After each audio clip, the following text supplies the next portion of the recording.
Olá, meus queridos e amados irmãos em Cristo Jesus. Que a paz do nosso Deus e Salvador Jesus seja com todos. Nesta tarde, início de noite de sábado, dia 27 de julho de 2024, estamos aqui mais uma vez para meditarmos na gloriosa palavra de Deus. E o texto que nós temos para meditarmos nesta noite, início de noite, é Isaías capítulo 38, versículo 1 a seguir. A doença de Ezequias, o rei, e a sua cura maravilhosa. Naqueles dias, Ezequias adoeceu de uma enfermidade mortal. E veio a ele Isaías, filho de Amós, o profeta, e lhe disse: Assim diz o Senhor, põe em ordem a tua casa, porque morrerás e não viverás. Então virou Ezequias seu rosto para a parede e orou ao Senhor e disse: Ah, Senhor, lembra-te, peço-te, de que andei diante de ti em verdade com coração perfeito e fiz o que era reto aos teus olhos. E chorou Ezequias muitíssimo. Então veio a palavra do Senhor a Isaías dizendo: Vai e diz a Ezequias: Assim diz o Senhor, o teu Deus, o Deus de Davi teu pai. Ouvi a tua oração e vi as tuas lágrimas. Eis que acrescentarei aos teus dias 15 anos. Até aqui, meus amados. Meus irmãos, essa palavra aqui me chamou muita atenção porque foi um recado de Deus para o rei Ezequias. Todos sabem que Ezequias foi um rei que andou diante de Deus com um coração sincero. Era um homem íntegro, um rei que era muito temente a Deus.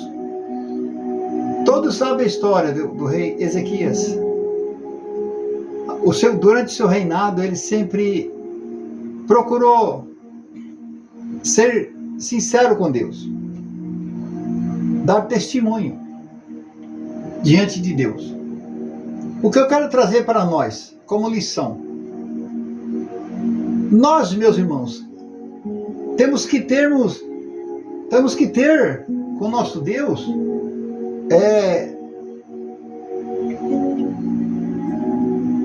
uma vida de intimidade. Nós temos que viver segundo a palavra de Deus.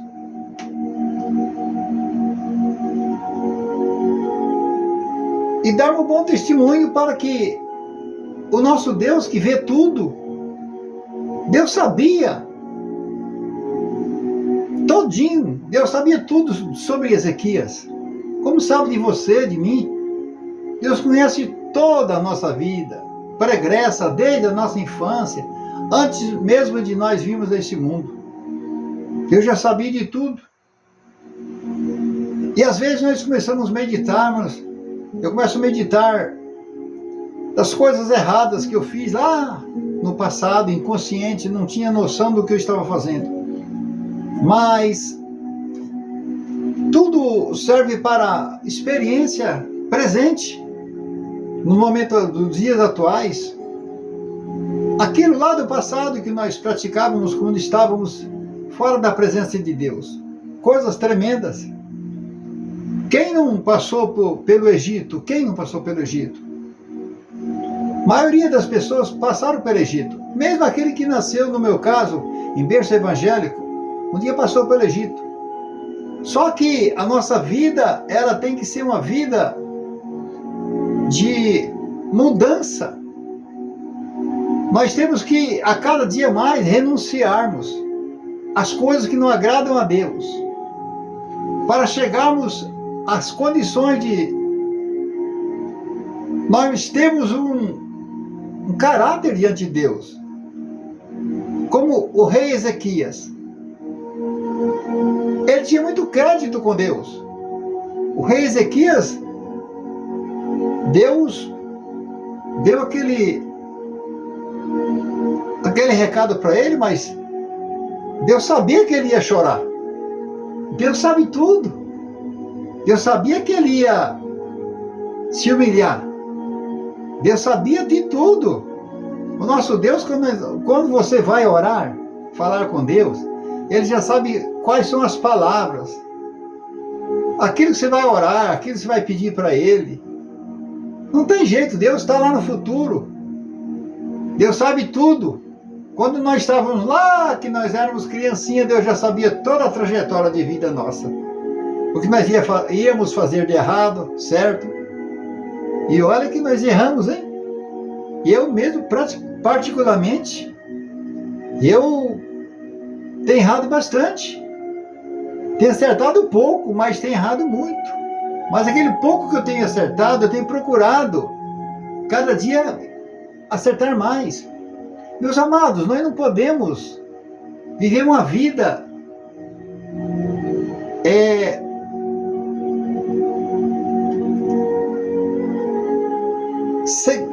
subsequente, ou seja, amanhã ser igual ao dia de hoje, depois de amanhã ser igual ao dia de hoje.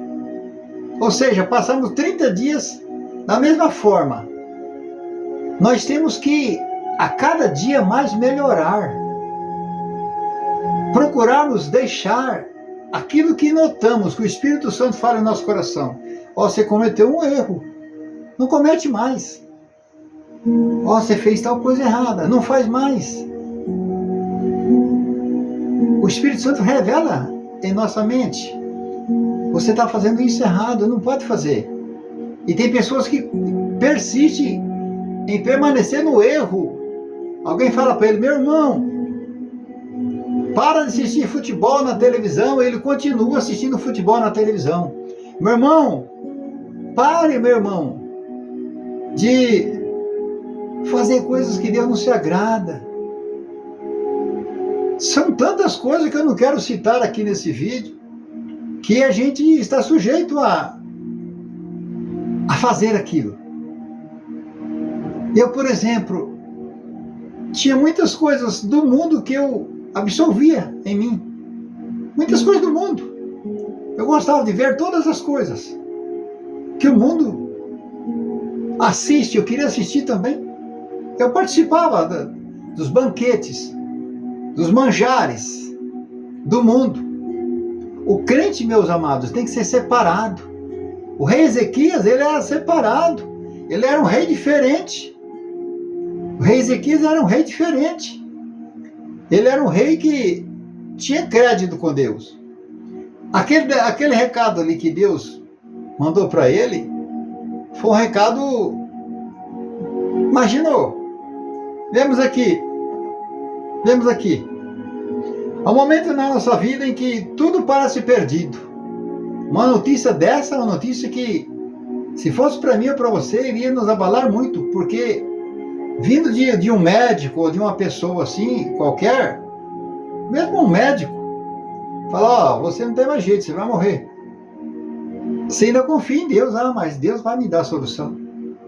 E quando é o próprio Deus? Quando é o próprio Deus que manda falar?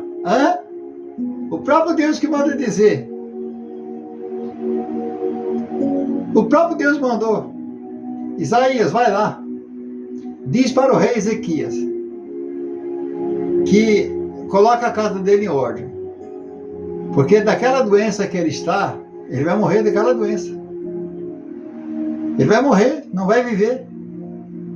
Vamos ver aqui? Vamos revisar a palavra de Deus aqui? Ainda no versículo 1, né? Naqueles dias Ezequias adoeceu de uma enfermidade mortal. Enfermidade mortal. E veio a ele Isaías, filho de Amós, o profeta, e ele disse, assim diz o Senhor, põe em ordem a tua casa, porque morrerás e não viverás. O recado de Deus para o rei Ezequias. Vamos meditar um pouquinho mais ou menos como foi a história. Mais ou menos. Deus disse para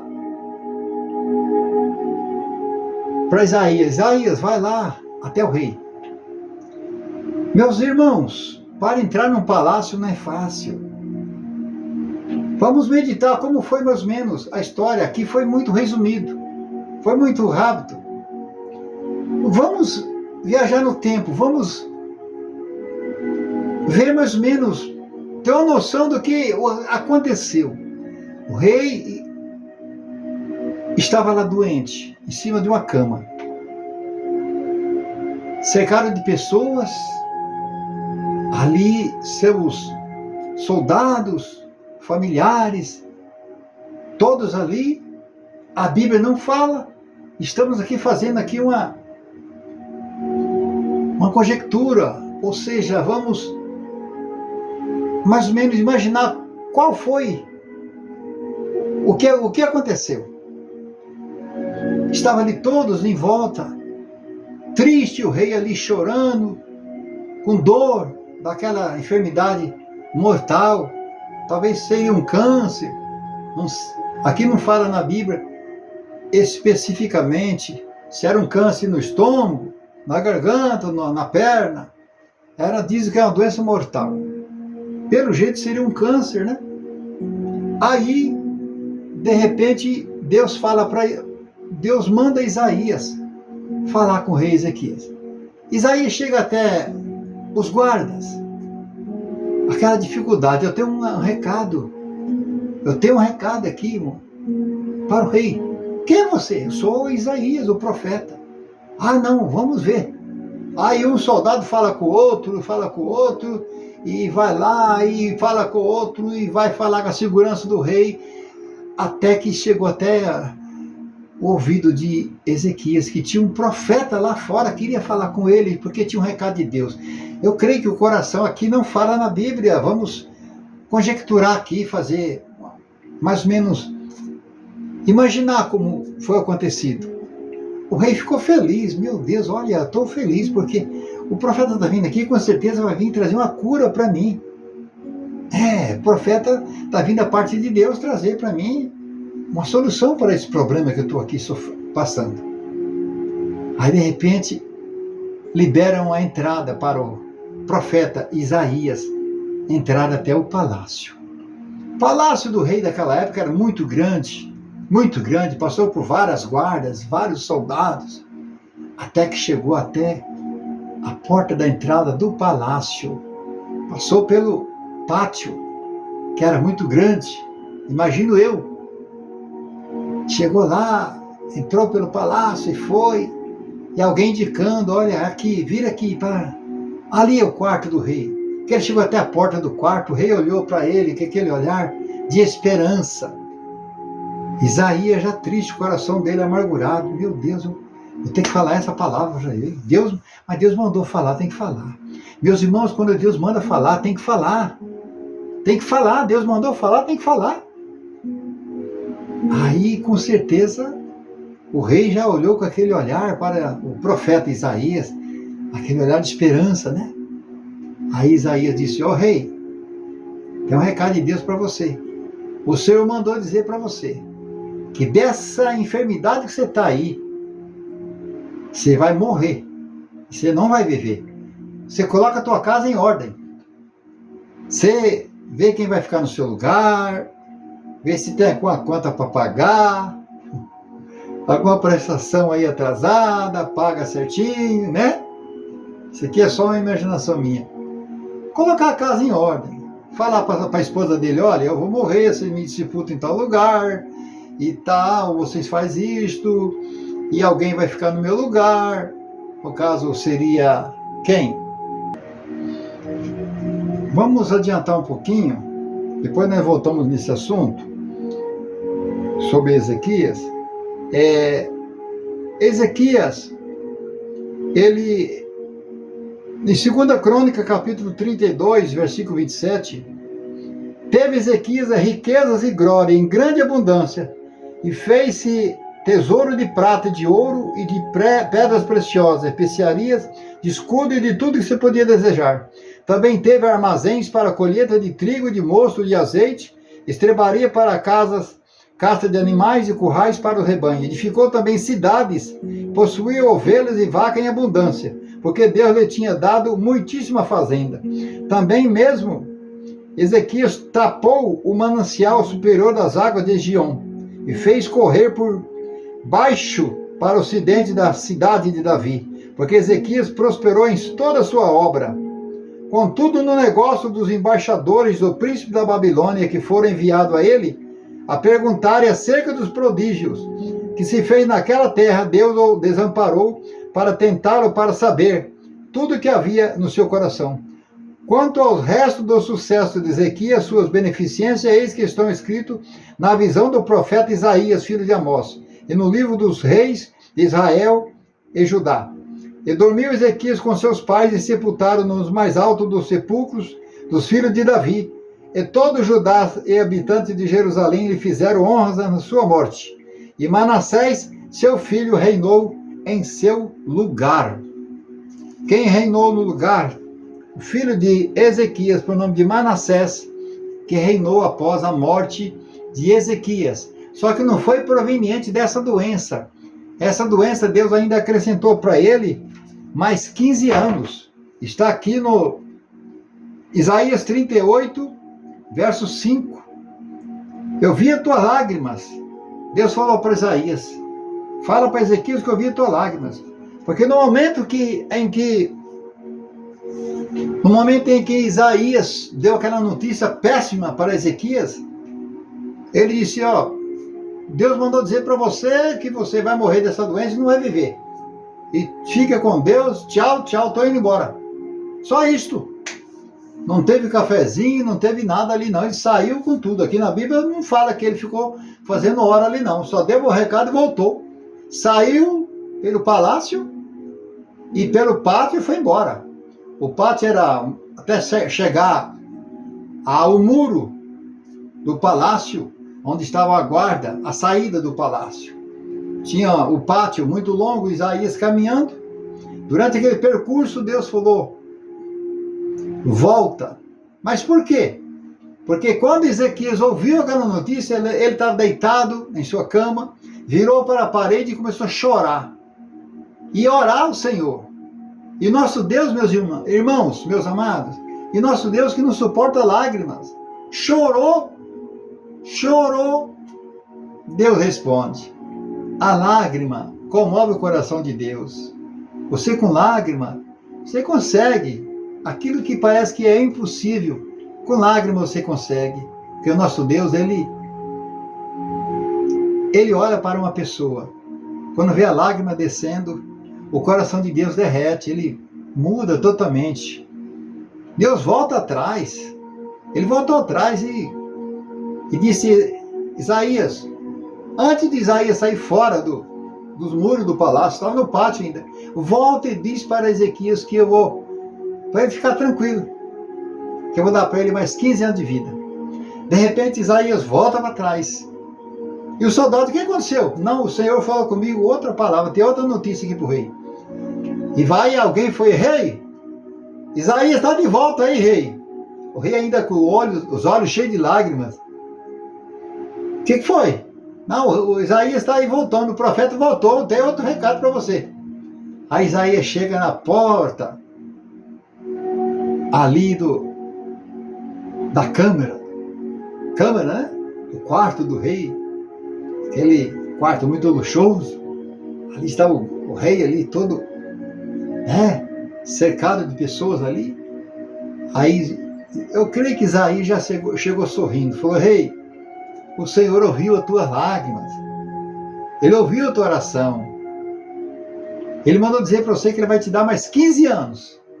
E dessa doença você não vai morrer. Dessa doença não. E para provar que tudo vai ser concretizado, o relógio de Acais, que funciona com a sombra do sol.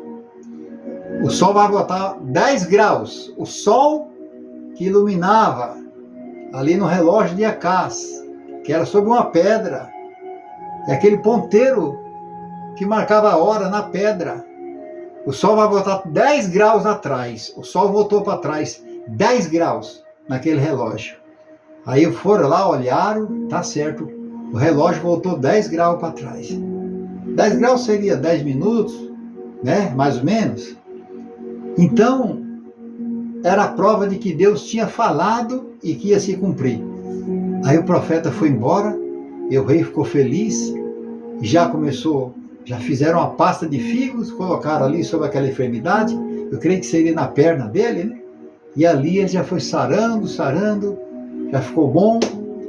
Conclusão, viveu mais 15 anos.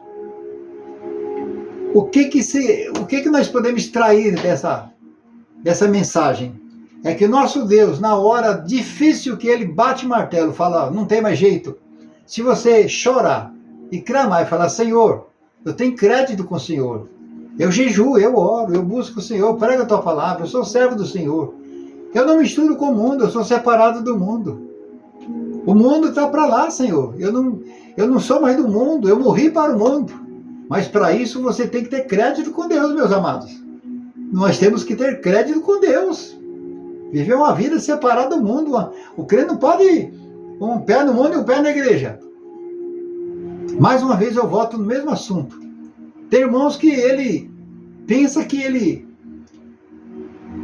estando todos os cultos na igreja, sendo dizimista, sendo um ofertante, trabalha na obra, faz tudo na obra, dedica. Mas depois quando ele vem para sua casa, ele vai viver a vida dele. Ali, o que ele fez na igreja, ficou na igreja. Chega na sua casa, vai ligar sua televisão, assistir seu futebol, assistir sua novela, assistir as coisas do mundo, as coisas que passam na televisão. Às vezes ele sai para ir no mercado, vê uma mulher bonita, começou a olhar, já começa a cobiçar. Olhou para uma mulher bonita, cobiçou, pecou. Só de olhar já pecou.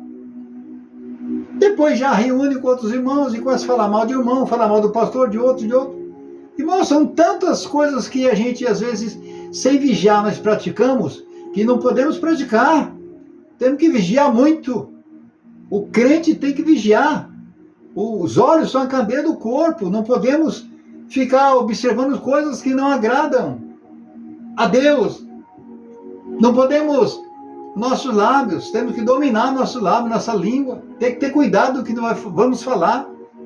Não podemos ter o coração se apegado à riqueza. Tem crente que é querendo ser rico, comprando todo tipo de loteria, comprando todo tipo de bingo, essas coisas todas, para ganhar dinheiro. O crente tem que ganhar o seu sustento com as suas próprias mãos, trabalhando, lutando. Ou mesmo aposentado, mas fazendo aquilo que não atrapalha a sua conduta diante de Deus. Nós temos que sermos separados do mundo. Sermos separados do mundo. Como eu já disse, às vezes o crente mora em uma fazenda, quase pouco pode congregar.